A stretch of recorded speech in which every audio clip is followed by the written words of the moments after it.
আপনারা সবাই জানেন আমার বাড়িতে প্রভু জগন্নাথ দেবের বিগ্রহ আছে, তিনি লীলা করে এসেছেন। সেই লীলা নিয়ে পরে একটি ভিডিও আপনাদের কাছে তুলে ধরব।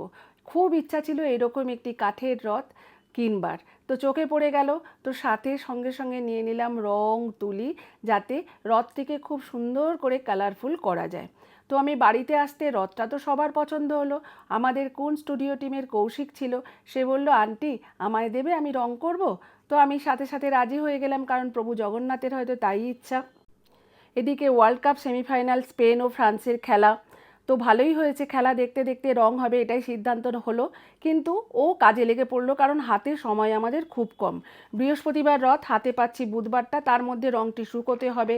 তাই আমিও রঙের কাজে মাঝে মাঝে একটু একটু হাত লাগালাম। রথটি কালারফুল করতে অনেক রঙের কাজ বাকি। সবে তো প্রাইমার, তারপরে তাকে সাদা রং করব, তারপরে রঙের কাজ। সময়ও এগিয়ে চলেছে, রাতের মধ্যেই আমাদের ফিনিশ করতে হবে কাজটা। ওদিকে রঙও হচ্ছে, এদিকে ওয়ার্ল্ড কাপ খেলাও দেখছি আমরা। খুব সুন্দর করে কৌশিক খুব যত্ন করে রঙটি করছে।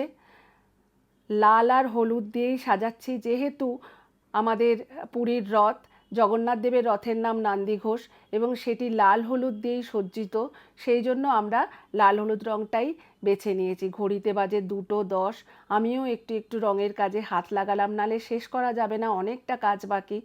এদিকে ঘড়িতে দেখুন বাজে 4:05, ভোর হয়ে এলো, তাই রাজও কাজে হাত লাগালো যাতে তাড়াতাড়ি কাজটি শেষ হয়।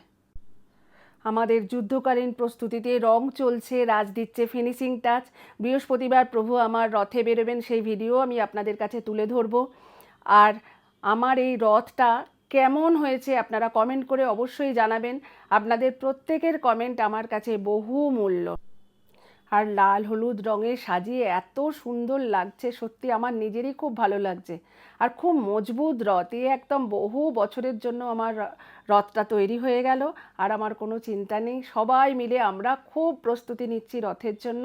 কেমন হয়েছে অবশ্যই আপনারা বলবেন। আর ভিডিওটি কেমন লাগলো সেটাও আপনারা জানাবেন। ভিডিওটি ভালো লাগলে চ্যানেলটিকে সাবস্ক্রাইব করার অনুরোধ রইল। দেখা হচ্ছে পরের ব্লগে। জয় জগন্নাথ।